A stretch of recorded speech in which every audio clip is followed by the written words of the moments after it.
মুহাম্মদ সাল্লাল্লাহু আলাইহি সাল্লাম মদিনায় যাবার পর 2টি বছর পরে বদরের যুদ্ধ হলো। এই বদরের যুদ্ধে যাবার পূর্বে বদরের যুদ্ধে কয়জন মানুষ ছিল আপনারা জানেন? কয়জন সাহাবী ছিল? 313 জন। কয়জন? কতজন? 313 জন সাহাবী ছিল। মুহাম্মদ সাল্লাল্লাহু আলাইহি সাল্লামকে দিয়ে 314 জন। আর এপাশে কাফেররা হাজারের উপরে ছিল।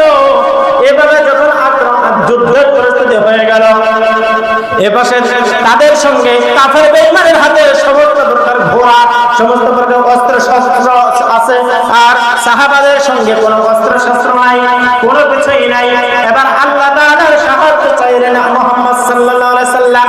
আর সাহায্য চাওয়ার পর এই যুদ্ধ থেকে বিজয় আসা সম্ভব ছিল না, কারণ আল্লাহ রাব্বুল আলামিনের কাছে যখন মুহাম্মদ সাল্লাল্লাহু আলাইহি সাল্লাম দোয়া করেছিলেন, তখন কাতারে কাতারে ফেরেশতা নাজিল করে দিয়ে মুসলমানদের বিজয় দিয়েছে।